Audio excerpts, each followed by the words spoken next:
नमस्कार सभी साथियों को। स्वागत करता हूं सभी का इस यूट्यूब चैनल पर जिसका नाम है स्टडी विद पीएन लोधा। साथियों, रीट मेंस एग्जाम 2023 के लिए आईसीटी जो आपके शैक्षिक तकनीकी है, फ्लैगशिप योजनाएं हैं और एनईपी 2020 का जो टॉपिक दे रखा है, इन टॉपिक से बहुत ही महत्वपूर्ण 20 प्रश्नों का ये मॉडल पेपर आपके लिए लेकर आया हूं, जो कि लेवल 1 के लिए भी और लेवल 2 के लिए भी बेहद ही उपयोगी साबित होंगे। देखिए, पेपर नंबर 6 है ये और आज से आपको लगातार 2 क्लासेज मिलेगी। कोई दिक्कत किसी भी दिन आपको नहीं आने वाली है साथियों। जैसे ही एक सब्जेक्ट पूरा होगा, हम दूसरे सब्जेक्ट की ओर बढ़ते चलेंगे। तो चलिए शुरू करेंगे आज के इस वीडियो को। पेपर में आपको पहले ही बता दूं कि एक प्रश्न 2 नंबर का अगर हम रखें तो फिर 20 प्रश्नों की संख्या कितनी हो जाती है? 40 हो जाती है। तो साथियों देखिएगा, आपके 1/3 माइनस मार्किंग यहाँ पर रहने वाली है। मतलब आप अगर एक प्रश्न का 1 नंबर जोड़ो तो अगर एक प्रश्न गलत हो जाता है तो सही में से आपके जो प्रश्न आपने सही किए हैं उसके 1/3 अंक कम कर दिए जाते हैं। ऐसा मेन एग्जाम जो 4-5 फरवरी को होने वाला है, मेन एग्जाम दोनों लेवल का, उसमें यही प्रावधान रहने वाला है साथियों। तो चलिए शुरू करेंगे आज के इस वीडियो को बिना किसी देरी के। पहला प्रश्न देखेंगे, आपके प्रश्न संख्या 1 है। एनईपी 2020 4 भाग व रिक्त स्थान है जिसकी आपको पूर्ति करनी है, अध्याय है। तो 19 अध्याय है, 24 अध्याय है, 27 अध्याय है और 29 अध्याय है।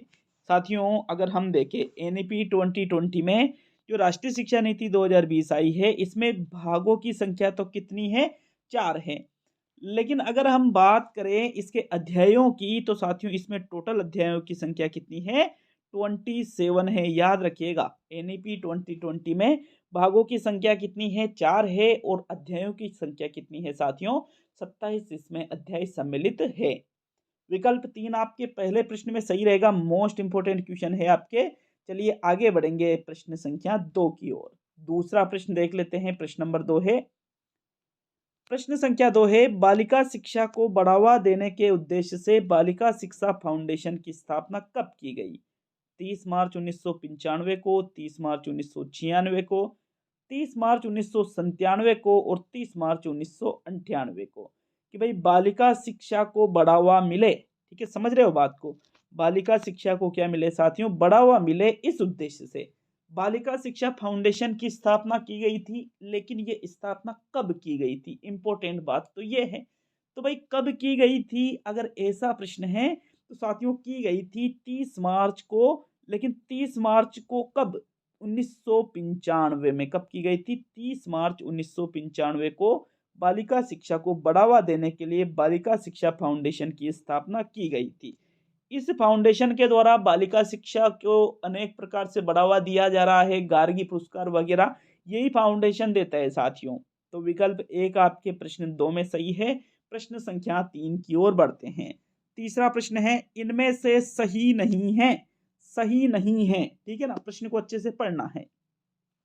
ABL action based learning, CCP child centred pedagogy, CCE continuous and comprehensive evaluation, SIQE state initiative for quality education. तो जो आपको मतलब ये फुल फॉर्म है, फुल फॉर्म वाला प्रश्न है ये।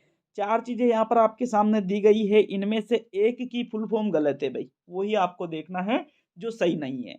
तो अगर हम बात करें एबीएल की, साथियों एबीएल की full form action based learning नहीं होता है, बल्कि एबीएल की फुल फॉर्म क्या होती है? Activity based. क्या होता है? एक्टिविटी बेस्ड लर्निंग, ठीक है ना। एक्टिविटी बेस्ड लर्निंग होना चाहिए, यहाँ एक्शन बेस्ड लर्निंग है जो कि गलत है। तो ये सही नहीं है, तो फिर ये आपका आंसर होगा तीसरे प्रश्न में। बाकी सीसीपी का मतलब चाइल्ड सेंटर्ड पेडागोजी, जो बाल केंद्रित जो शिक्षा शास्त्र, हिंदी में आप इसको कह सकते हो। CCE continuous and comprehensive evolution, ये भी सही है। SIQ state initiative for quality education, ये भी सही है। तीनों की फुल फॉर्म याद रखनी है। तीनों की क्या? चारों की याद रखनी है। एबीएल की भी याद रखो, एक्टिविटी बेस्ड लर्निंग, ठीक है ना। क्लियर है सभी के? यहाँ कौन सा आंसर होगा आपका? प्रथम विकल्प। प्रश्न 4 की ओर बढ़ेंगे साथियों। चौथा प्रश्न है, इंदिरा प्रियदर्शनी पुरस्कार योजना जो 2010-11 में लागू हुई थी, के अंतर्गत बालिकाओं को कब जिला मुख्यालय पर पुरस्कार वितरण किए जाते हैं? 19 सितंबर को, 19 अक्टूबर को, 19 नवंबर को या 19 दिसंबर को? तो देखो, दो चीजें पहले ही क्लियर हो जाती है कि जो इंदिरा प्रियदर्शनी पुरस्कार योजना है ये कब लागू हुई थी साथियों? 2010-11 में। एक कॉन्सेप्ट तो ये क्लियर हो गया। और इसके अंतर्गत बालिकाओं को जब जिला मुख्यालय पर पुरस्कार दिया जाता है तो वो दिया जाता है 19 नवंबर को। कब दिया जाता है? 19 नवंबर को साथियों। विकल्प 3 आपके प्रश्न संख्या 4 में सही है। अगर हम आगे देखें इसमें तो ये जो योजना है, ये योजना 2019-20 में संशोधित हुई थी भाई। समझ रहे हो ना बात को? 2010-11 में तो ये लागू हुई और संशोधित संशोधित कब हुई? 2019-20 में। इसके अंतर्गत बालिकाओं को जिला मुख्यालय पर पुरस्कार कब दिया जाता है? प्रत्येक वर्ष की 19 नवंबर को। विकल्प 3 चौथे प्रश्न का सही उत्तर है। प्रश्न 5 की ओर बढ़ेंगे भाई। पांचवा प्रश्न क्या है? इस्माइल 3.0 में क्या सम्मिलित नहीं है? आओ घर से सीखे शिक्षावाणी, शिक्षा दर्शन, समर्थ अभियान और राज शिक्षा। तो जो इसमें से इस्माइल, देखो इस्माइल 1.0 भी चला था, इस्माइल 2.0 भी चला था, इस्माइल 3.0 भी चला था। तो ये जो इस्माइल 3.0 बाद बाद में चला साथियों, इस्माइल 3 चरणों में चला था। तो ये इसमें जो सम्मिलित नहीं है उसका चयन आपको प्रश्न 5 में करना है। देखो, अगर हम बात करें इस्माइल 3.0 की, तो इसमें शिक्षावाणी भी है, शिक्षा दर्शन भी और समर्थ अभियान भी है। लेकिन ये जो राज शिक्षा वाला ऑप्शन दे रखा है ना, फोर्थ वाला, इसको इस्माइल 3.0 में सम्मिलित नहीं किया गया है। विकल्प 4 आपके पांचवें प्रश्न का सही उत्तर होगा। चलिए आगे बढ़ेंगे प्रश्न संख्या 6 की ओर। छठा प्रश्न देखेंगे, लेकिन आप सभी को पता होगा स्टडी विद पे एंड लोदा एप्लीकेशन के बारे में। साथियों, एक दो दिन से दीपावली की वजह से यूट्यूब और ऐप दोनों जगह डिस्टर्बेंस हुआ था, लेकिन अब वापस आपके रेगुलरिटी बन चुकी है। कोई दिक्कत की बात नहीं है। ये जितनी चीजें पढ़ रहे हो इन सभी की पीडीएफ आपको study with P N Lodha application जो है वहां पर उपलब्ध हो जाएगी। और जो चीजें यहाँ पर डिटेल क्लास जैसे अभी राजस्थान जीके की चला रही है, उन सभी की टेस्ट सीरीज भी ऐप पर मात्र 149 रुपए में उपलब्ध है साथियों। तो ऐप डाउनलोड नहीं किया है तो कमेंट बॉक्स में मैंने लिंक दे रखा है, वहां से ऐप को डाउनलोड कर लीजिएगा, या फिर गूगल प्ले स्टोर पे जाकर भी आप ऐप को डाउनलोड कर सकते हो। नाम मात्र की फीस है दोनों लेवल की, लेवल 1 और लेवल 2 दोनों लेवल की मात्र 149 रुपए फीस है ऑल सब्जेक्ट टेस्ट सीरीज की। ठीक है ना? तो जिसने ज्वाइन नहीं किया है ज्वाइन जरूर करें। प्रश्न 6 है, गार्गी पुरस्कार योजना प्रतिवर्ष आयोजित होती है? बाल दिवस पर, शिक्षक दिवस पर, बसंत पंचमी पर और महिला दिवस पर। तो देखो, जो गार्गी पुरस्कार योजना है साथियों, ये प्रतिवर्ष कब आयोजित होती है, ऐसा आपसे प्रश्न नंबर 6 पूछ रहा है। तो छठे प्रश्न का उत्तर बताओ भाई, कौन सा आंसर आपका सही रहेगा? देखो, जो गार्गी पुरस्कार योजना है ये प्रत्येक वर्षी जो बसंत पंचमी के दिन साथियों, बसंत पंचमी के दिन जो बालिकाएं होती है उनको दिया जाता है। जो मतलब योग्य निर्धारित योग्यताधारी बालिकाएं हैं उनको। ठीक है ना? विकल्प 3 आपके छठे प्रश्न का सही उत्तर है। प्रश्न संख्या 7 की ओर बढ़ते हैं। सातवां प्रश्न देखेंगे, कक्षा 3 से 8 के लिए चलाया गया बेसलाइन आकलन प्रोग्राम है? स्टार बैक टू स्कूल, ज्ञान कैंपेन, ज्ञान निर्माण और ज्ञानवाणी। तो बताओ प्रश्न नंबर 7 में कौन सा आंसर सही रहेगा? कक्षा 3 से 8 की बात की जा रही है। कक्षा 3 से 8 के लिए साथियों जो चलाया गया बेसलाइन आकलन प्रोग्राम है उसको किस नाम से जाना जाता है? मोस्ट इंपोर्टेंट क्वेश्चन है आपके एग्जाम के लिए, याद रखिएगा। कक्षा 3 से 8 के लिए चलाया गया जो बेसलाइन आकलन प्रोग्राम है वो है स्टार बैक टू स्कूल। क्या है? Star back to school. देखिएगा, इसको उपचारात्मक शिक्षण के नाम से भी जाना जाता है। कक्षा 9 से 12वीं में तो डायरेक्ट उपचारात्मक शिक्षण के नाम से ये प्रोग्राम चलाया गया है, लेकिन कक्षा 3 से 8 में साथियों स्टार बैक टू स्कूल के नाम से इसको चलाया गया है। विकल्प 1 आपके प्रश्न 7 में सही है। प्रश्न संख्या 8 की ओर बढ़ेंगे मित्रों। आठवां प्रश्न आपसे क्या पूछ रहा है, देखिएगा प्रश्न नंबर 8 को। जननी एक्सप्रेस सेवा के लिए टोल फ्री नंबर है? 108 नंबर है, 104 नंबर है, 101 नंबर है और 100 नंबर है। तो देखो, 100 नंबर तो आप हटा सकते हो क्योंकि ये तो जब आपको पुलिस की सहायता पड़ती है तब आप डायल करते हो, पुलिस की सहायता की जरूरत पड़ती है। ठीक है ना? सहायता क्या पड़ती है? देखो, जननी एक्सप्रेस की बात की जा रही है। आपके माइंड में थोड़ा कंफ्यूजन यही होगा कि भाई 108 या 104। तो साथियों इसका जो सही आंसर है कौन सा रहेगा बताइए? आपके माइंड में कंफ्यूजन थोड़ा ये हो सकता है कि यार 108 करूं या 104 करूं। तो जो जननी एक्सप्रेस सेवा है साथियों ये 104 इसके लिए टोल फ्री नंबर है। कितने हैं? 104। विकल्प नंबर 2 आपके सही है। अगर आप 108 की सोच रहे हो तो भाई ये आपातकालीन नंबर होते हैं। जो गर्भवती महिलाएं होती है उनके लिए 104 स्पेशल नंबर है, ठीक है ना। विकल्प नंबर 2 आपके सही है प्रश्न संख्या 8 में।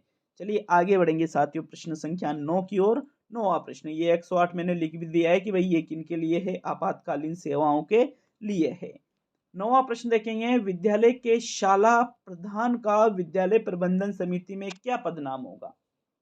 शाला सचिव, उपाध्यक्ष, पदेन सदस्य सचिव और अध्यक्ष। तो देखो विद्यालय का शाला प्रधान मतलब जो अपन कहते हैं हेडमास्टर भी कहते हैं, प्रिंसिपल भी कहते हैं, ठीक है ना।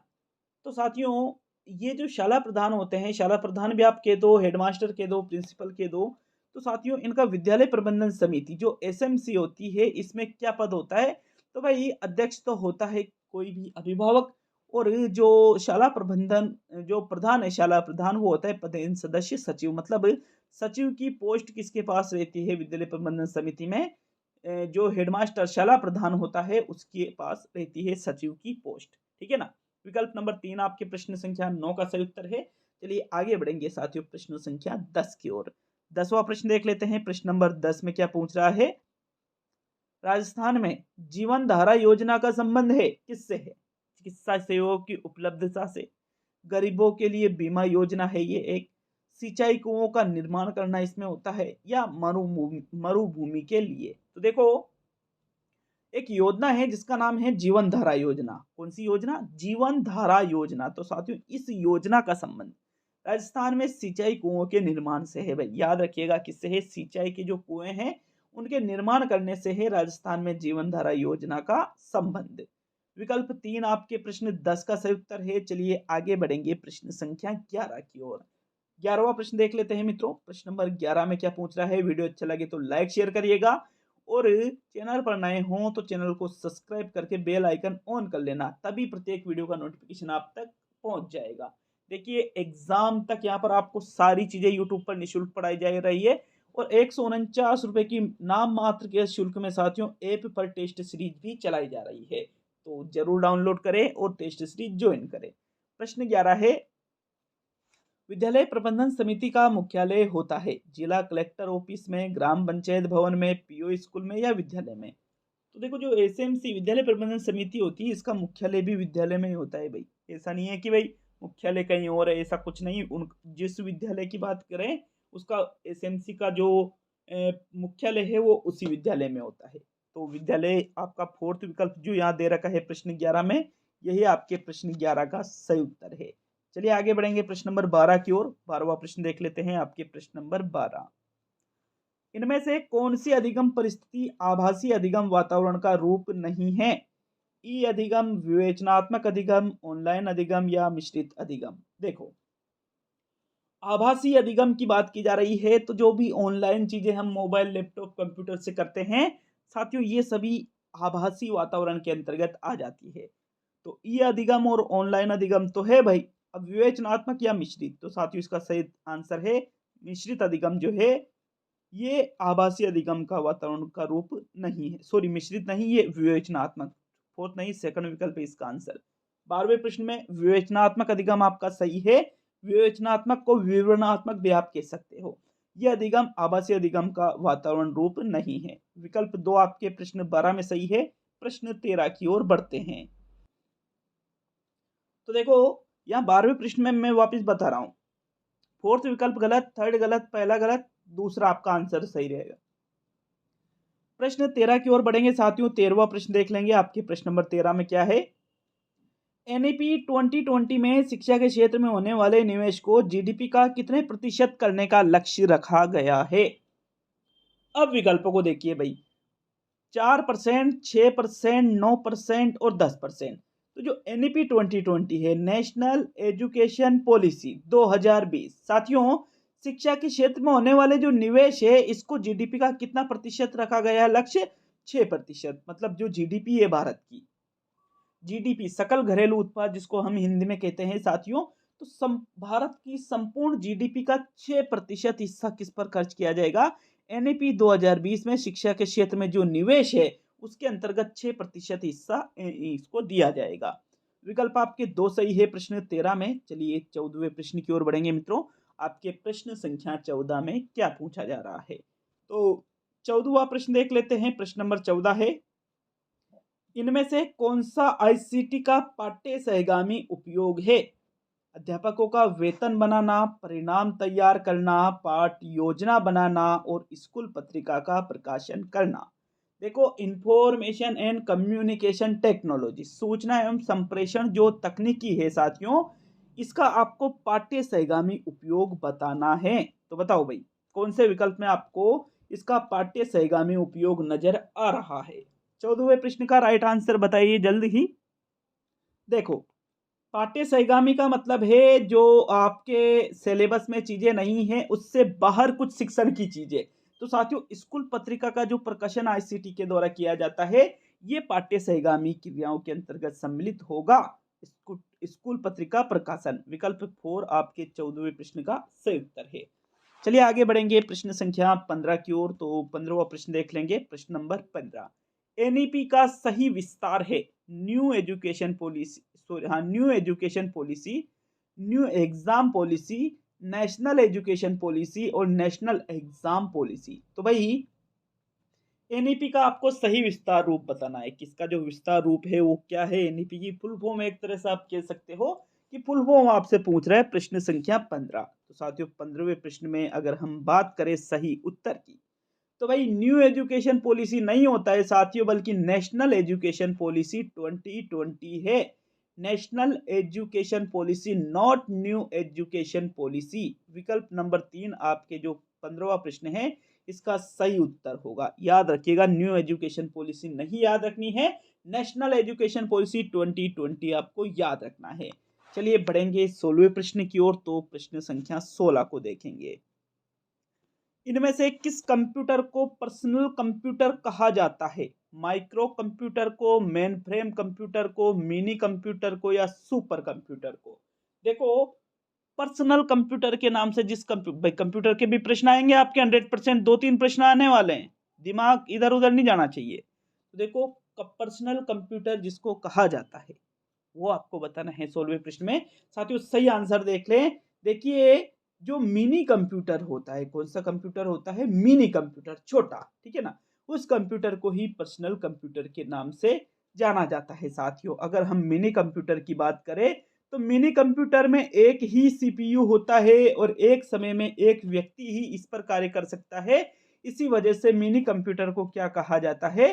पर्सनल कंप्यूटर कहा जाता है। याद रख लोगे ना सब? कोई डाउट तो नहीं है किसी के? विकल्प 3 आपके 16वें प्रश्न का बिल्कुल सही उत्तर है साथियों। प्रश्न संख्या 17 की ओर बढ़ते हैं। तो चलिए 17वां प्रश्न देखेंगे। देखना, 3 महीने का आपके पास टाइम बच रहा है। जो करना है, जितना करना है कर लो भाई 3 महीने में। अब वैकेंसी वगैरह कुछ भी नहीं आने वाली है, ये बात सोच लेना बिल्कुल, क्योंकि ये एग्जाम होगा, उसके बाद में गवर्नमेंट के चुनाव होंगे, नई सरकार बनेगी, 1 साल तक तो कोई भर्ती करता ही नहीं है। तो आप यूं मान लो, आज से 3 साल बाद, 4 साल बाद वैकेंसी देखने को मिलेगी। अभी वैकेंसी आपके पास अटकेगी भटकेगी भी नहीं। इसलिए 3 महीने ढंग से तैयारी करो भाई, बिल्कुल जी जान लगा के, ठीक है ना। आगे जो होगा देखा जाएगा, लेकिन यहाँ कमी नहीं रहना चाहिए। चलिए 17वां प्रश्न देखेंगे। प्रश्न नंबर 17, राजस्थान निशुल्क व अनिवार्य बाल शिक्षा अधिकार अधिनियम जो 2011 है, इसके अनुसार बाल अधिकारों का संरक्षण कौन से भाग में किया गया है? तो देखो विकल्पों को, एक सेकंड रुकना थोड़ा सा। भाग 9, भाग 8, भाग 7 या भाग 6? देखो, जो आरटी अधिनियम 2009 एक वो अलग है और राजस्थान के संदर्भ में अलग है। टॉपिक दे रखा है आपके सिलेबस में बकायदा, तो वहां से प्रश्न 100% आएगा। नई चीज जोड़िए, प्रश्न जरूर देंगे यहाँ से। देखो, जो राजस्थान निशुल्क एवं अनिवार्य बाल शिक्षा का अधिकार अधिनियम 2011 है, इसका जो भाग नंबर 9 है साथियों, कितना? भाग नंबर 9 है। इस भाग 9 में ही बाल अधिकारों का संरक्षण के बारे में बताया गया है। कौन से भाग में? भाग नंबर 9 में। विकल्प 1 आपके प्रश्न 17 में सही है। चलिए 18वां प्रश्न देख लेंगे भाई। 18वां प्रश्न क्या है? कमेंट बॉक्स में कमेंट करके जाना कितने प्रश्न आपके बिल्कुल सही तरीके से, ईमानदारी से सही हो रहे हैं। चलिए 18वां प्रश्न देख लेते हैं। आपके प्रश्न नंबर 18, कंप्यूटर में केंद्रीय संसाधन इकाई सीपीयू कहाँ होती है? सिस्टम इकाई में, इनपुट में, आउटपुट में और मॉनिटर में? तो देखो, CPU, central processing unit, English में इसकी फुल फॉर्म है, और हिंदी में क्या कहेंगे? केंद्रीय संसाधन इकाई, साथियों ये कंप्यूटर में कहाँ होती है? सिस्टम इकाई में होती है। कहाँ होती है भाई? ये सिस्टम इकाई में होती है सीपीयू। विकल्प आपका जो एक है 18वें प्रश्न का बिल्कुल सही उत्तर होगा। चलिए 19वें प्रश्न को देखेंगे। आपके प्रश्न नंबर 19 है, प्राथमिक विद्यालयों में छात्र संख्या 61 होने पर अध्यापकों की संख्या होगी 1 2 3 4।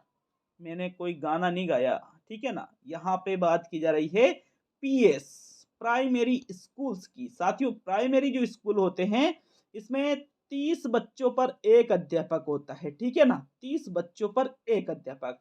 60 पे कितने हुए? 2। और जैसे ही 61वां बच्चा है वहां एक और वहां पर सीट खोलनी पड़ेगी, तीसरा अध्यापक वहां होना चाहिए। तो क्योंकि 30 बच्चों पे एक है तो 61 से लेकर 90 तक 3 अध्यापक होते हैं, अतः यहाँ पर तीसरा जो विकल्प है आपके 3 वाला, ठीक है ना। यही 19वें प्रश्न का सही उत्तर है। अब आज का अंतिम और 20वां प्रश्न भी देख लेते हैं भाई।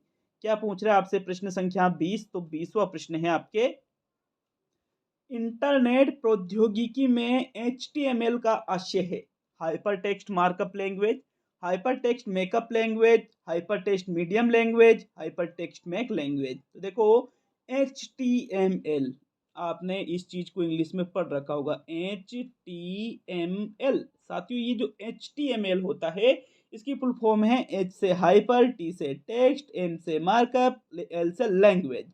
तो हाइपर टेक्स्ट मार्कअप लैंग्वेज इसकी फुल फॉर्म है। विकल्प नंबर 1 आपके प्रश्न 20 का सही उत्तर है भाई।